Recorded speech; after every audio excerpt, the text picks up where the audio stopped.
Welcome, everyone, to the Ghost Helper podcast.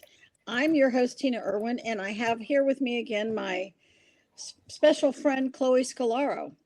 And the Ghost Helper podcast is where we discuss everything paranormal because the paranormal is our normal. And you can learn more about ghosts and things like that on ghosthelpers.com. And there's a whole host of books that address this on Amazon. Just look up author Tina Erwin.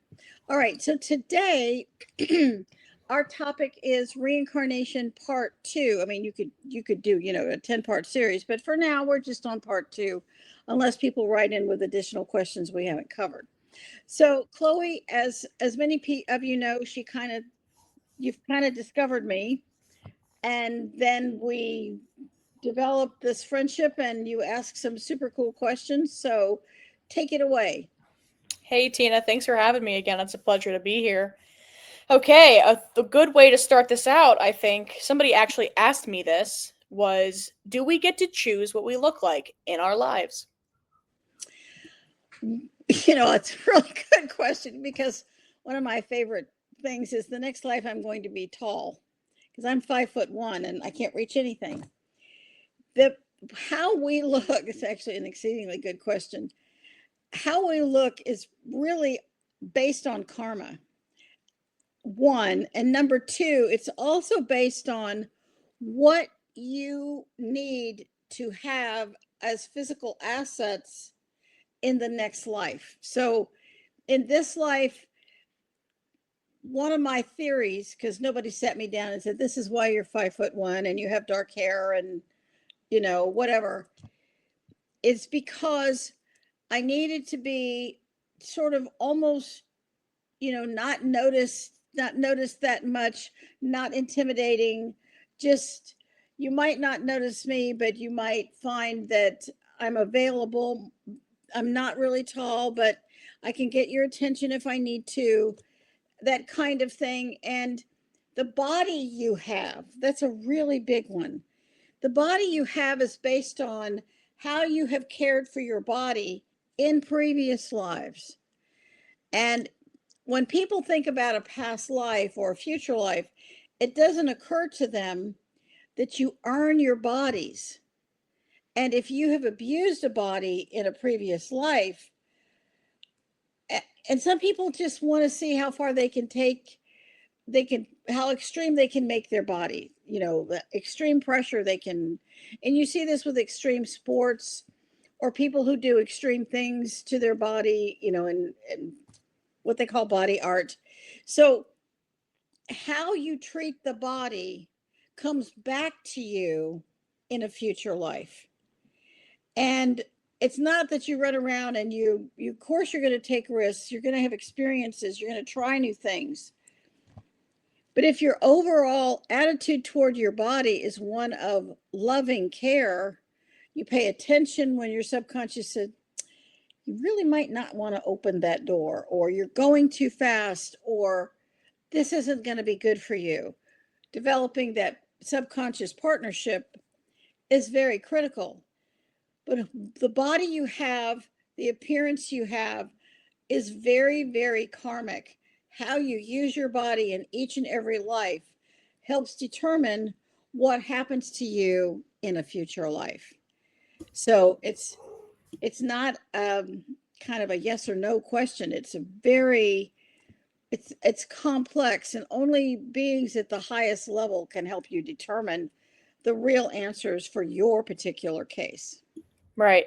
So, obviously, this day and age, there's a lot of emphasis on changing yourself or getting plastic surgery done or having just work done in general in order to either fit the status quo or, just for your own body image. I'm not against people getting work done if that's what you need to do to that's what you want, go for it. But is there karma attached to it? Is there karma attached to making the free will choice to change yourself from the way that you came here and were designed to be?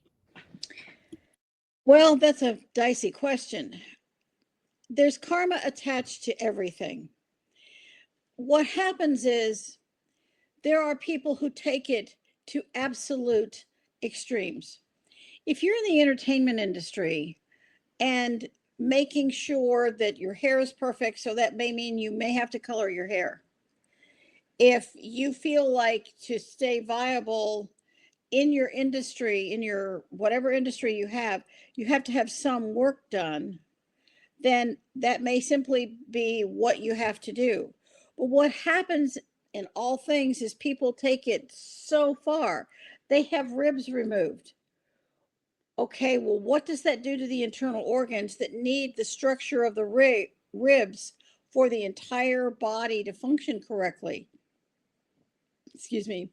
When you have a lot of piercings, a lot of the piercings pierce acupuncture points and uh, they pierce acupuncture points, and they can then affect your glands throughout your body.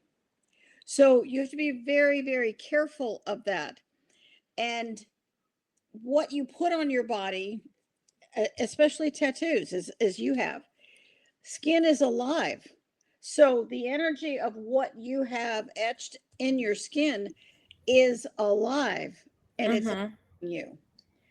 And so you have to be very mindful of what you're doing. Now, you do see women who have the, massive lips and the, basketball kinds of breasts. And you have to ask yourself, wow, what's going on here? And Mm-hmm. I've known several people who wanted breast enhancement surgery. Okay, I get that. Maybe that pleases the person you're with. But I've known women who have had, are you ready for this? You know, five mastectomies because the first several didn't work out right. So now Mm-hmm. you manipulated something that you had that came with you because maybe you were needed to learn how to live with what you have, but you weren't happy with that, and then it created this incredible cascade that didn't work out well for you. So you created a karmic momentum, and I know one person that the silicone pieces started to disintegrate, and the silicone went throughout her body and became Yep. absolutely excruciating. And that's very, very, if almost not impossible to heal. Yep. To It's heal that. toxic shock syndrome. It's Terrible. that's exactly right. It's like a toxic shock. So when you do something to your body, ask yourself, what are the ramifications of what I'm doing? Mm-hmm. 10 years from now, 5 years from now, is this safe? Is this safe? Not because you're paranoid, but because before you make a decision and it's something you don't have to do, ask yourself, does this person want me to change to please them? Why aren't I good enough the way I am right this minute? Mm-hmm. I don't weigh 105 pounds anymore, but my husband loves me anyway. Lord knows I cook enough for him. So, and the same thing, whether it's men or women, it's no different. Men get things done, or they go to extremes with bodybuilding and Yep. performance enhancing drugs that they use. So when you look at your body, are you being kind to yourself? Mm-hmm. And it goes back to loving yourself, which also is part of the karmic wheel. And that comes back to you in the future. A lot of times it comes back to you in a current life. Sometimes bodies weren't meant to go through that stress. And you certainly see this with people who do extreme things, whether it's ice skating is one of those where women, these ice skating, gymnastics, and ballet, beautiful sports. Good Lord, they're hard on the body. Mm-hmm. Unbelievably hard on the body. You can delay a woman's period. It can delay all of these other developments in the body. They're making sacrifices. Is that going to be something really good for them? It's just, these are some really hard things to look at when you're young. And when you're young and you think that it's all okay, maybe ask a wiser person for another point of view. Mm-hmm. Okay. Well, this is a good kind of transition into the topic that we talked about last time, which was your past life's trauma's effect on your body. I have an interesting case where in a previous life, this person had a terrible time with legs and feet. It was horrendous. And so in this life, it part of it had to do with a frame of mind. If your frame of mind is negative or dark or chronically depressed, or what does it matter? Nothing matters. Nobody really loves me. And if you're traveling down that dark place, coming out of it, that's kind of tough. But if you can come out of it, then in the next life, what's happened in this life, this person still has problems with feet and legs. But this person in this life is doing tremendous spiritual therapy to understand the significance of feet and legs. Feet are your foundation. They carry you through life. They legs enable you to move forward freely with life. When you choose to love living and you build on that and you come to terms with varying types of depressions, then the body can begin to heal and finally feel heard. In one particular case, this guy was on crutches for 2 years. I mean, it's just one thing after the other. In another case, this person had can have some people have addictions. How that addiction manifests can be just catastrophic for your health, whether it's alcohol or drugs or fentanyl or opioids, whatever it is. But let's say karma wants to know if you really got the lesson. So you have an accident that might take a limb. Well, if you were addicted to a painkiller and earlier in your life and you beat it and you're clean, and now this happens and you've got surgery after surgery, they keep offering you opioids over, and even though they know this person may have a problem, they keep offering it. But if that person continues to say no, which fortunately in this case this person is doing that, they are accepting what happened, learning how to deal with it, and finding inner courage. Is what happened to that person catastrophic? Or is it enabling them to rise to a higher level by proving, no, I really learned my lesson. I'm not going down that dark hole. I'm not going into depression.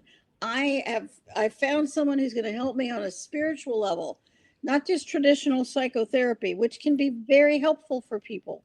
Not saying it isn't. If that works for you, that's fantastic. For God's sake, talk to somebody. If you get to a place where you want to go to a little more spiritual level, a really good spiritual practitioner can open up doorways of emotional healing, which will facilitate a body that doesn't have to go through incredibly damaged legs or feet or limbs. And this can be eyesight too. So all of those things can make an enormous difference.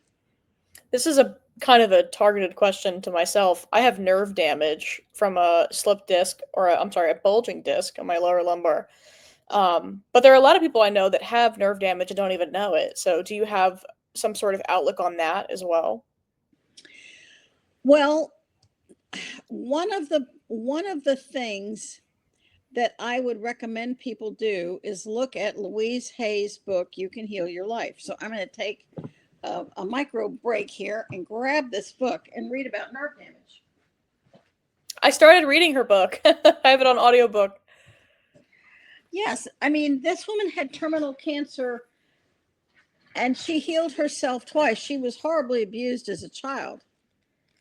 And I think that once you can begin to recognize that every physical ailment or situation has an emotional basis, then it can change your entire perspective. I think that's hard for people to see that sometimes the mind-body connection is a real, very deep thing. They don't necessarily want to believe that. For instance, Yeah. nerves represent communication and receptive reporters. In other words, you're trying to tell people something, but they're not hearing you. Mm-hmm. That is one of it. And then your back, and well, this is spine. So let's look at spine real quick. And because I think looking at this, flexible support of life, I am supported by life.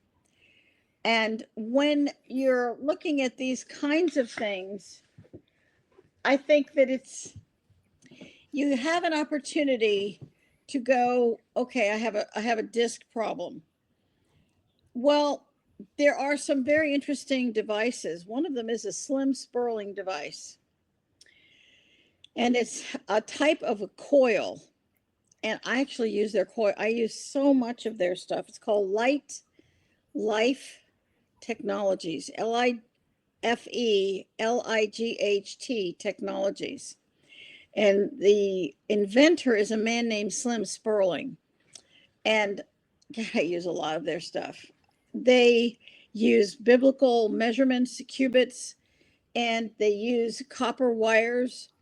And you can actually wear this device. Actually, if you give me a second, I will take mine off and show you how simple this device is. It looks like this. I know this looks really funny. Wow. Yeah, You there's were just no way. wearing that on your back? I wear it. I pin it into the back tag of my pants. And what this does, this copper coil and this bead is really important. And what this does is it helps to relieve back pain. I don't have chronic back pain, but what it does for me is it facilitates my entire chakra system being in balance. That's a really, really big deal. Wow. So, Light Life Technologies, the developer is Slim Sperling. And again, I cannot emphasize enough. Actually, when I go through airports, I take it out, put it in my purse, and then put it back on when I get through security. I would forget. I have forgotten in various times, and it didn't really trigger anything. But they use pure copper. Wow. So it's that copper that interacts with your auric field and the electrical system of the body that helps nerve pain. Wow. Okay, that's interesting. Aren't you glad you asked that question? I am glad. Hopefully somebody else out there that has the same issues can get something out of that as Or well. maybe it helps that company too. There's Yeah. some wonderful companies out there, and I'm recommending things that, as you can see, I use every day myself. Right.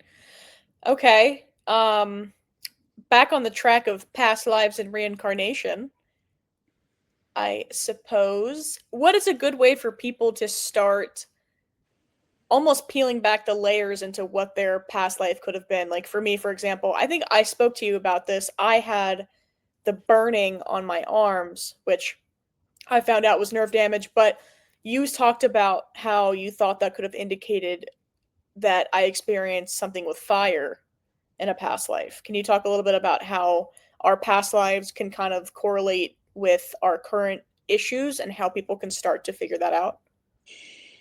There are several ways you can begin to understand what your past life may have been. The very first one is to look around and what types of art make your heart happy.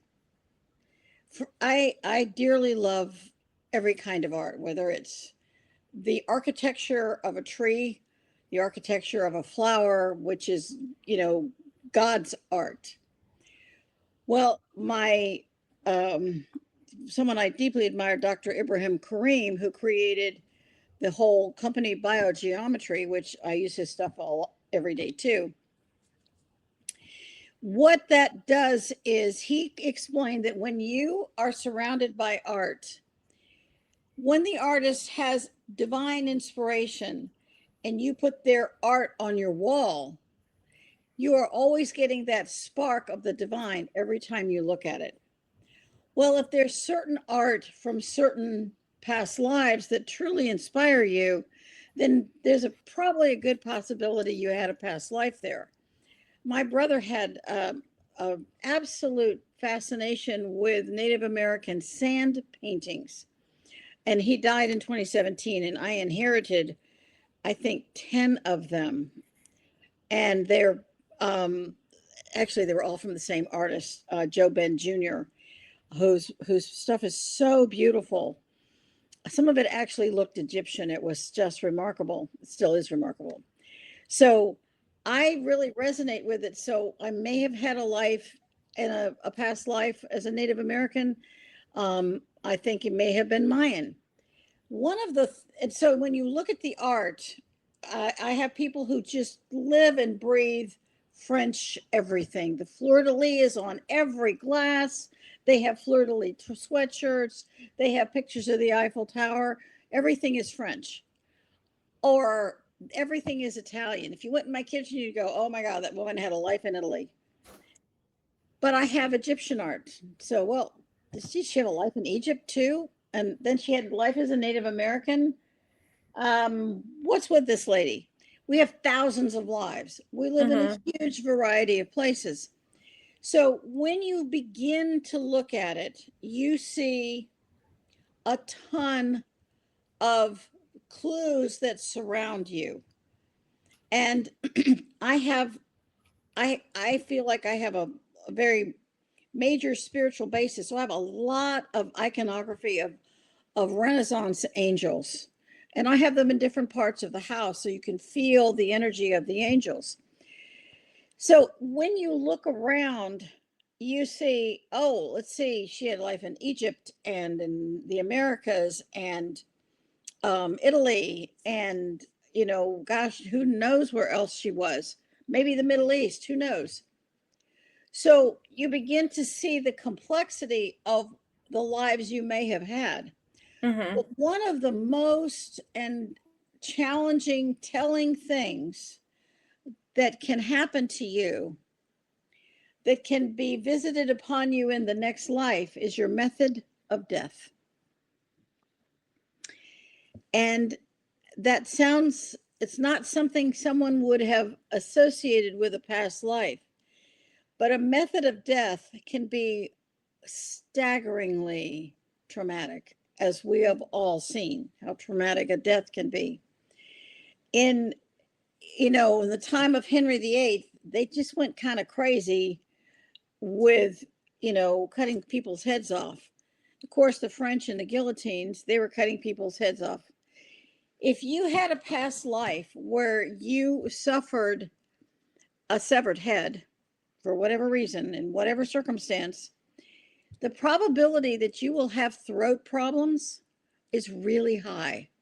Neck problems, throat problems, your inability to communicate. If somebody took your head off in a previous life, you really weren't able to speak for yourself.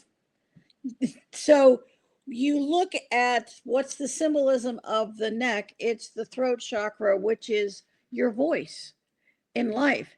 If in this life you have a really hard time having anyone hear you or understand you, there is a potential possibility that you had something happen to your neck. You could have been hung, guillotined, beheaded, shot in the neck, something. And if you were, I had a client who had chronic back pain in her shoulders. Now, this woman was 6'4". She was a really substantial person. We did a regression, and she had had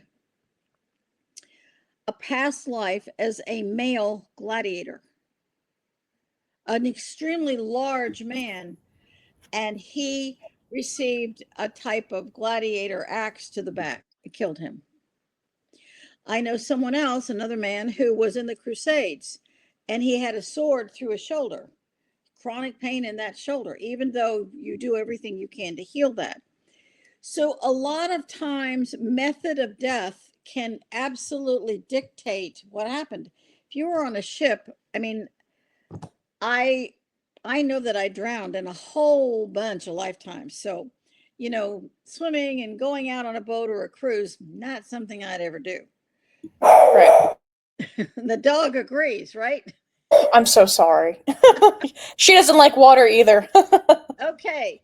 So when you carry memory with you from a past life, and when things come up and it feels like you have an unexplainable reaction, it could very well be past lives. And you don't want somebody to run around, some psychic that says, "Oh, I think you had a past life in and you were." Please don't do that. If you're going to do a past life regression with a person who knows what they're doing, and I've done, a lot of regressions, thousands of them, what you end up with is someone who's very careful not to poison the well and say, "Oh, I think you had a past life, in China." Well, that person just like, don't think pink elephants. But I had a client who was just, her relationship with her mother-in-law was horrendous. She had a life in China. She was a concubine to the emperor. She was the emperor's favorite wife. She had his child. Her mother-in-law took her child, and then she was suffocated to death. That woman is her mother-in-law in this life. Karma wants these two women to learn to get along. So, am I addressing the question? Am I answering that for you? You are, and that's a great way to go into my next question. Sorry, I'm going to try to get this out before my fabulous Frenchie has an opinion. There she is. So I have a situation in my life, and I'm a pretty spiritually conscious person. And there is somebody in my life that I do not like. I just don't like them. And I couldn't really tell you why, to be honest with you. I just know that I don't like them. And I was going through something where I was like, stop being a butt. You're being rude. Like, there's no reason not to like this person. They've never done anything to you. But there is something in my gut, in my soul, that does not like this person, even though they've never done anything to me in this life. Can you explain that a little bit? I'm sure people have that. This is a very human and universal experience where everybody's known someone that you're just not a big fan of, and you really don't know why, and you almost feel guilty because what did this person do to me? But you can't shake it. Oh, yes. That happened to me. I knew that when I told my husband, "Yes, let's get married," I was so excited. I was going to be the ideal daughter-in-law. Remember every birthday and buy her pretty things. I had it all planned out. And, the first phone call was, let's just say it didn't go well. And it went downhill from there. And I'm on my way I'm on a commuter flight to meet her. And I am so physically sick, and my intestines are turning to mush, which is not a good thing to have happen on a commuter flight. So I meet the woman, and this feeling of revulsion and hate welled up like a volcano. So I know exactly what you're talking about. Yep. And it took me, I'm going to say, easily 25 years to figure it out, and a whole bunch of regressions. But 4 family members did regressions independently. Every single one of them saw the same thing. I had a life in New Bedford, Massachusetts. My current husband was my husband then. My current mother-in-law was my mother-in-law then. My mother was the same. My sister was the same. My brother was the same. Everybody was there. It's a lot of people in a group incarnation to come back together. Right. I apparently had some psychic ability at that time, but it was about how to use herbs in the forest to heal things. In the 1600s, it's not like you had a doctor down the street. So you needed to understand this. And that didn't go over well. And since she didn't want my husband and I to be together, I was accused of witchcraft and drowned as a witch. So that would Rude. explain uh, that would explain just this whole list of things. And what I realized was it took me a long time. It's not like I just had a snap, poof, I have all this insight. Oh my gosh, it took me years to figure it out. She was my mother in law. She despised me on sight. The feeling was mutual. In your case, probably not. But in my case, it was we despised each other on sight, which, makes it a nightmare for my husband. Bless his heart. Right. He didn't know Right. what to do. And none of us knew that this has happened, but in the other regressions, everybody saw the same thing. So what happened was I worked with someone to understand it, and I realized at the end of the day, my subconscious saw that she was responsible for my murder. So your subconscious records everything, recognizes the person that caused you harm, and now says, danger, danger, danger, danger. But in this life, I didn't have to be afraid of her. Eventually, she and I worked it out and developed a level of mutual respect, and we could say that we loved each other. And I could hear all of the things that she stopped being angry at me, told me I was a wonderful mother and a wonderful wife to my husband. Karmically, both of us grew. We came face to face with these toxic feelings. We plowed through and we got to the other side. She didn't know about the past life. I could not tell her. She Right. didn't need to know. Only I knew. And by my stepping up to the plate and trying to find a way to work it out, both of us, the entire family benefited. So in your case, it was very personal. In my case, not, like you said. But I've noticed that throughout my life, especially in the Navy, I always say that you go to different places, but you meet the same type of people. They just have different faces and different names. And I noticed that me and a certain personality type do not jive. And that's just normal. That's just human. You're not going to be best friends with everybody. It's how it works. But there's almost that polarizing feeling of just like, that is not going to work. And maybe it's not that specific person, but she represented a personality type or a group that something inside of me just does not, on a spiritual and physical level, jive with. So do you see that as well? Maybe it's not the specific person, but it's the type of person from past lives? Yes, because karma wants to know if you are learning the lesson that that individual is providing you. So if this personality type really grates on you, and I think that happens to everybody. Oh, it's totally normal, totally human. It's totally normal. I think it's a completely human thing to have happen. And if you sit back and you go, what is it about this personality? And no, you don't have to go do a regression to find it. But if there's a personality trait and that person's carrying it, karma keeps putting these people in front of you so you can learn to deal with them and come to terms with it in yourself. What is it about this person that is so hard? And I've had cases where a lot of times it's someone who's very, very controlling, and you're pushing against that control, or a person who is so insufferably weak that if you're used to being a see the hill, take the hill personality, this insufferably weak, passive aggressive individual Passive, that's a good word.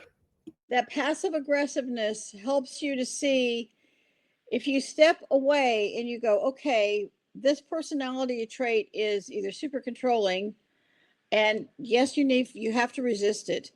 But if they're passive aggressive and you can see it, passive aggressive is actually harder to deal with because it's a form of cunning and the person is very sly. So it makes you feel that you don't trust them. And if you don't trust that person, then you avoid them, which means working with them or working for them becomes very problematic. So being as direct as you can is helpful, but learning how to deal with that, and it can be an employer, a neighbor, a sibling, a grandchild, you're one of your own children. If that's what you're dealing with, understanding how to deal with that personality is going to be one of your karmic tests. Do our souls have personalities? Are we going to have the same personality in every life or qualities of it? Like if I'm somebody that's carefree or that is kind of, let's see, aloof to things in my next life, will I come back super controlling and really uptight, or do you kind of stay pretty consistent throughout? God, I hope we're not consistent throughout.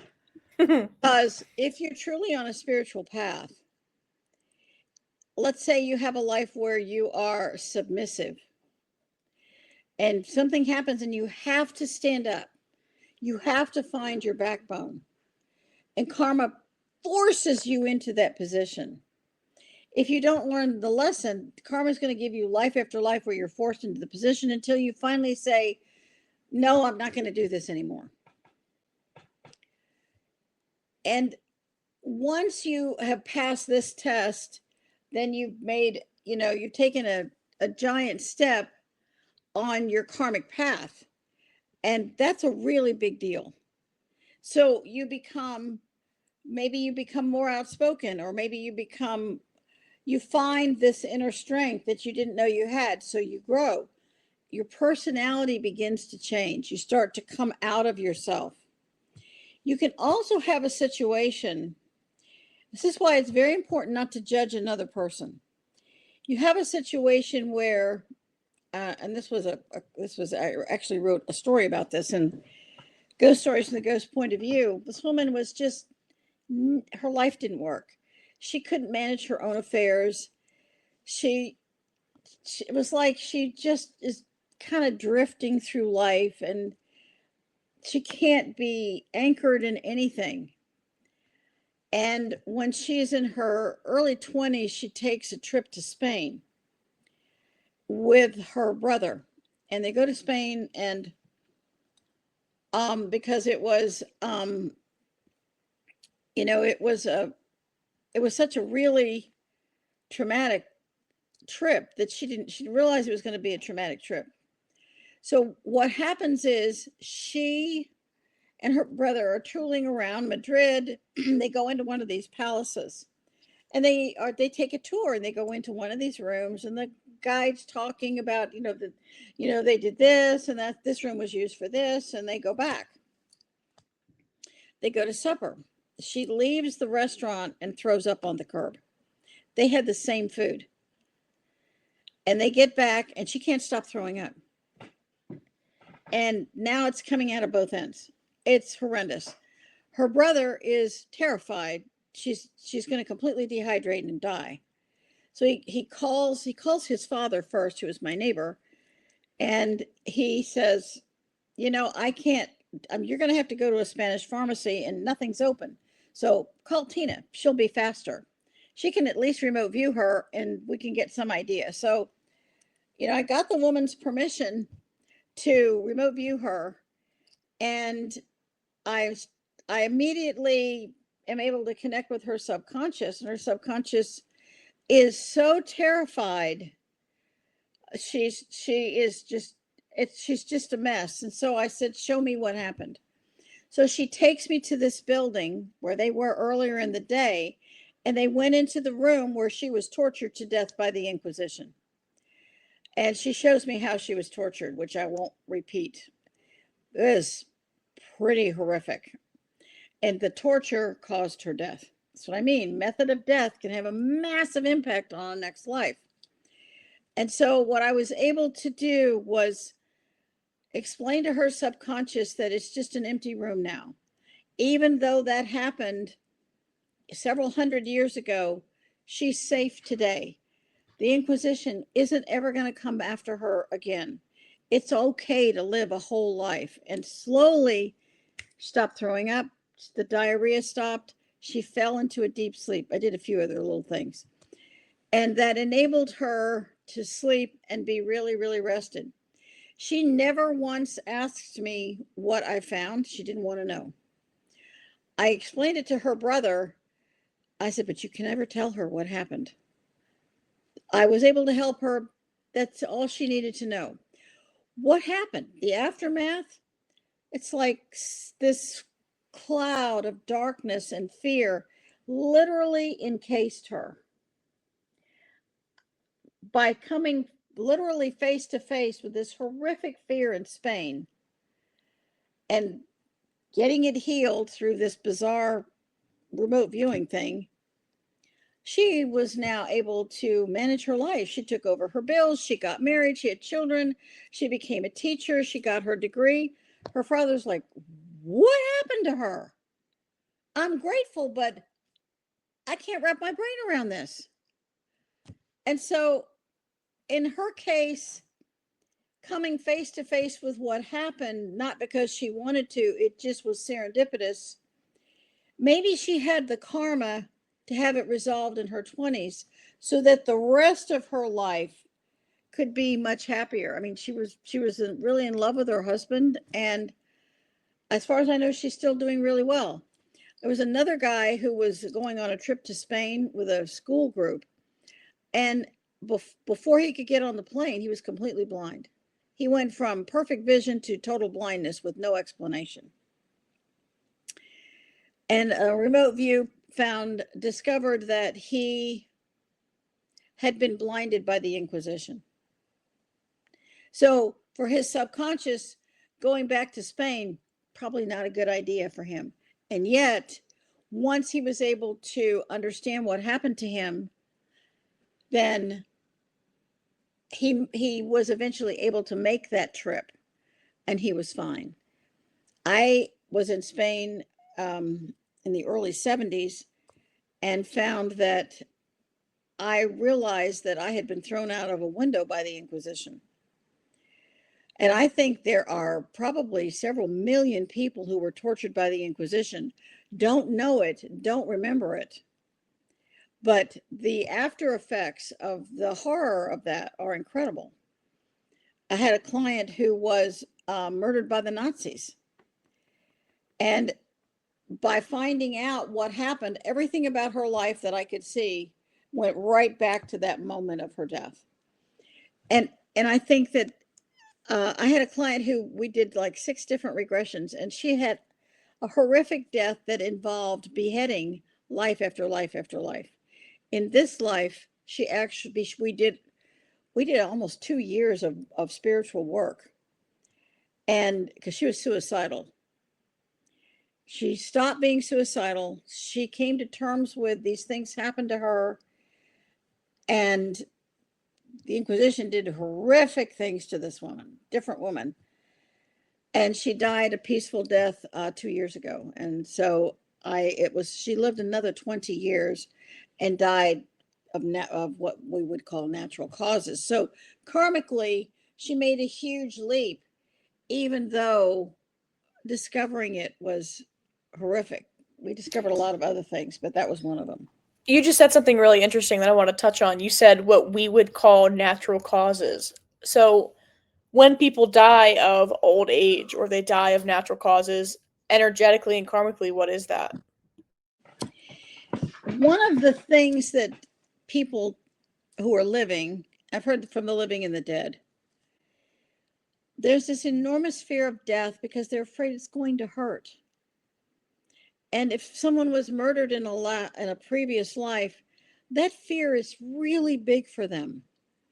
And this is why, yes, people can get on your nerves and they can irritate you, but it's not up to us to judge because we don't know the body of experiences for that soul, which could cover thousands of years. I don't even know how long it could cover. And I mean, we know reincarnation is real. We've had enough stories of children, of people who died and came back. I mean, we know all those. I can tell those stories all day long. But understanding how your death or a trauma in a past life affects you can help you to appreciate the life you're currently living and moving forward with. I had a client who was married to a guy who looked like one of those actors in the Old Spice commercials, a rugged jaw, and he would look like a sailor. And I mean, God, this man was good looking. And he was good looking to a lot of women, unfortunately. And he thought that was a great advantage to have.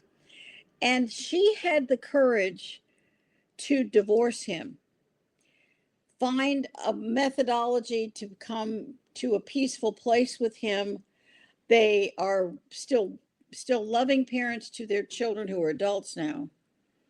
And her question to me is, I put up with this and then I stood up for myself and divorced him. So I didn't put up with this behavior.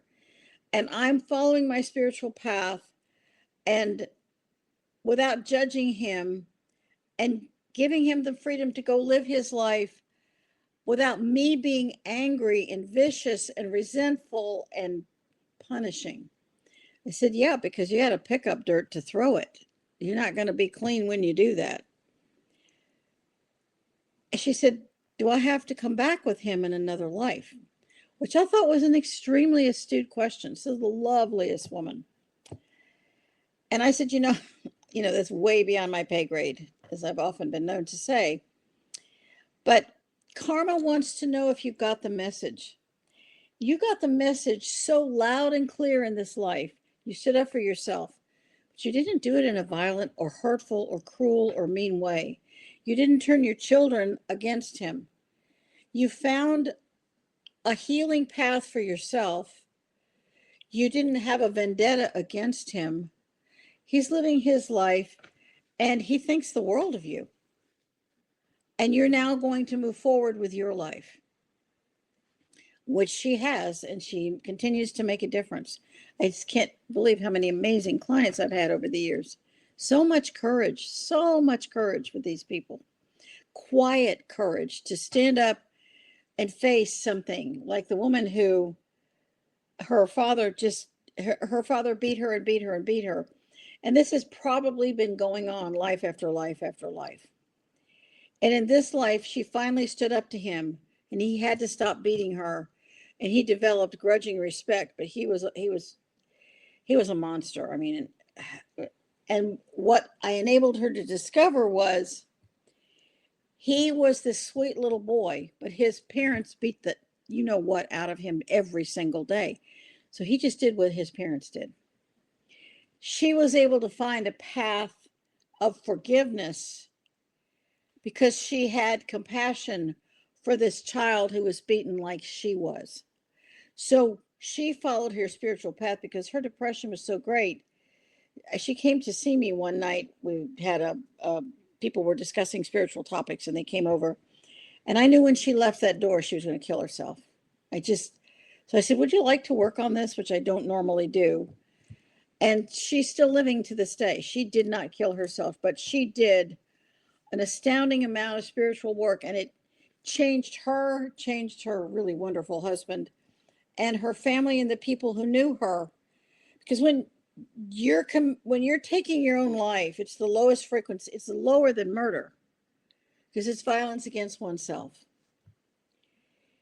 If you can have someone help you understand the root cause of your severe depression, you have a chance to grow spiritually on a level you would not have imagined.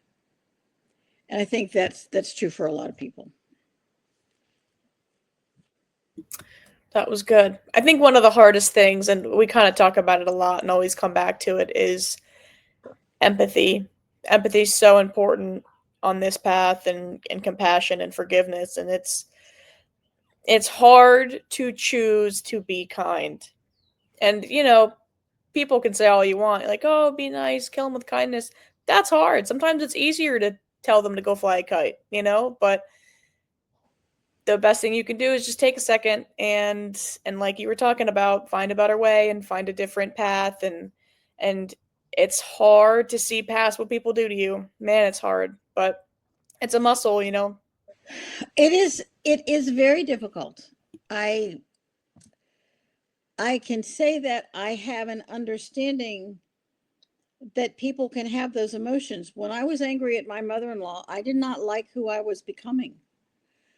And I had enough insight to step back and say, I don't like the person I become when I'm with this person. It's almost like they hurt you twice, because they hurt you because they hurt you, and then they hurt you because you're upset about who you are when you're with them. So you almost lose twice. That's a very astute observation. I think that's absolutely true.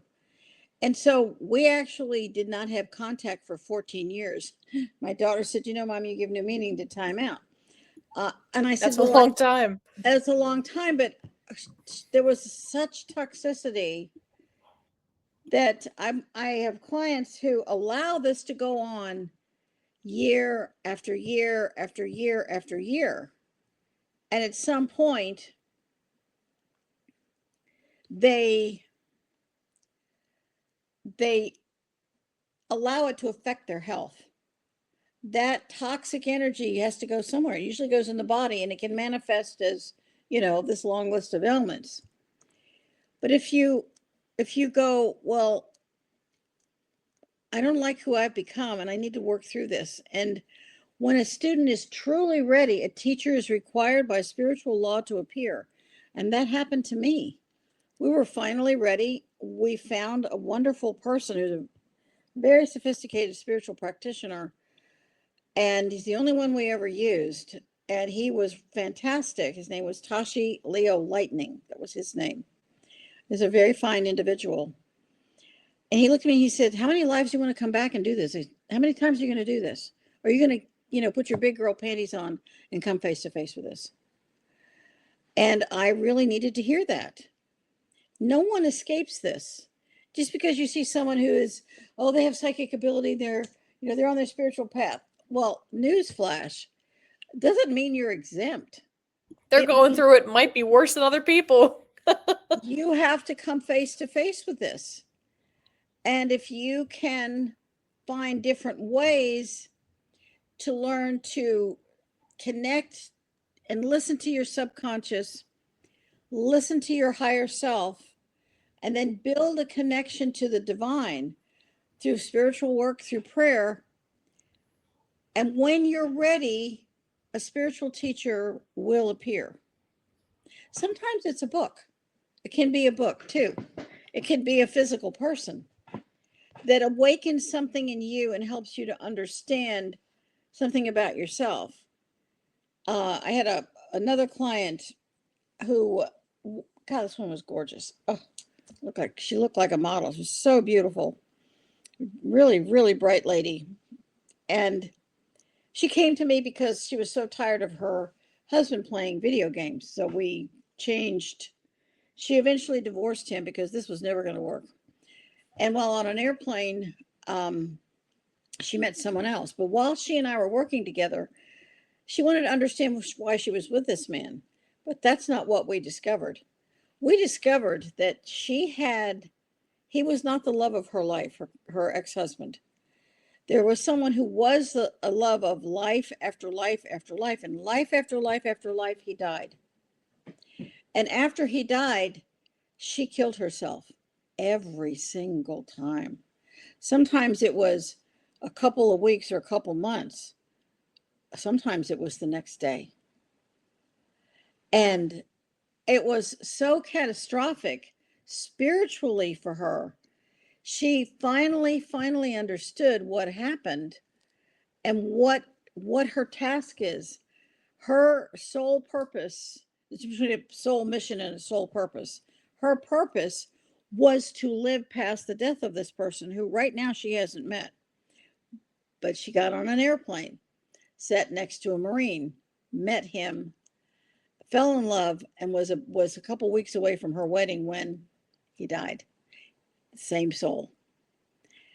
And as soon as I saw it on the news, I knew that's who it was. I could feel it to the core of my being. And so I said, are you all right? Do we need to work together? And she said, no, I'm devastated, but I'm going to be all right. We talked a couple more times. A year later, I got an invitation to her wedding. And I called her and I said, I don't know any of your friends. Are you sure you want me there? And she said, you're the only person on earth who knows what it means that I'm continuing to live. You're the only person on earth who will know that I'm passing this test. I'm continuing to live. Sometimes living is the hardest thing of all. And karma is compassionate. You don't only live once, you live over and over. And it is the compassion of God which offers you amazing opportunities to try it again, to make a different choice. In this life, she made a different choice. And after she'd been married several months, she said, I still miss him every day. But the man I married is a good and kind man, and I love that about him. But I need to be honest, it's still hard. And I said, but that is honest. It is hard. So listening to people and watching the courage for some of them to just get up in the morning every day and give it their all, it gives me this sense of profound humility. It's not enough to say, oh, somebody's psychic. Okay, but are you psychic with a deep and abiding compassion, an empathy that enables you to help them, but not fall over the waterfall with them? Because that past life was shown to her. Clearly, she had a choice this lifetime. Clearly, she chose wisely. Right. So her current husband's in situations like that where obviously her and her ex-fiance or past fiance had lives over and over and over again, what role does her current husband play? Do you think that that is a soul contract that she will have again in her next life, or does the basis of it in this life kind of catapult it for the next one in order to kind of set things up, if you understand what I'm saying? I understand exactly what you're saying, and the answer is it absolutely does, because in a bizarre circumstance, she was able to go to the crash site.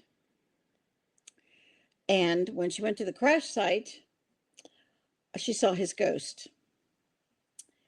And he said, this was my time. You have to live past this.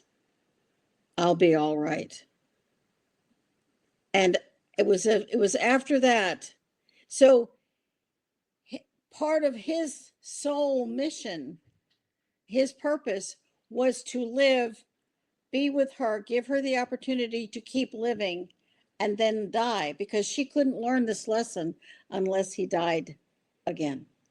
Now, this sets them up in the next life where they can have a whole life, because this actually happened to my husband and I. One of us always died. Well, what about the husband she's with now? What happens to him? He gets to have this life with her, and she gets to experience what it's like to love Love after loss. love after loss, develop a love and an appreciation for another man. Because when love is so blinding, you can't even see that there could be love. There are many kinds of love. The deep and abiding passion. And remember, the love she had each time, one time it was a child, one time it was a dad, one time it was a husband. It's not always the same kind of love, which was fascinating to me. But it was always the same soul. The same soul. And in this life, his job was to live, connect to her, die, and now she's set up to keep living and learn about other kinds of love and kindness. This man is very good to her. He's a kind man. Kindness and compassion for who she loved. Okay, she's not going to love him the same way. She's going to love him differently. That has to be okay. His role is to help her through this life.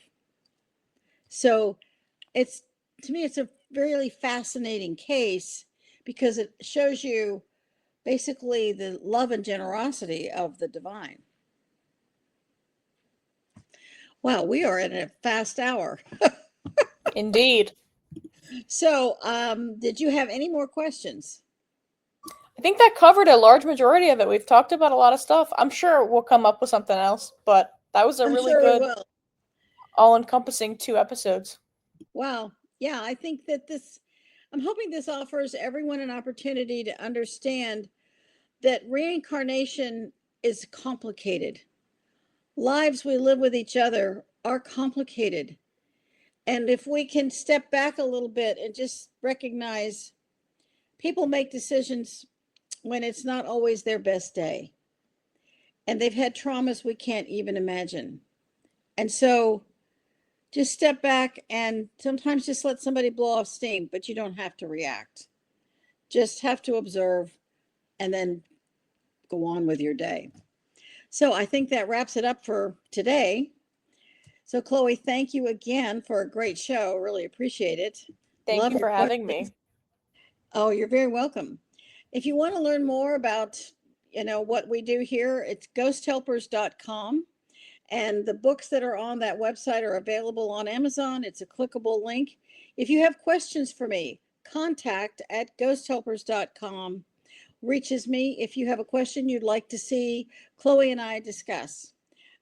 Again, thank you for listening and watching, and share this if you have other friends who are interested in this endlessly fascinating topic.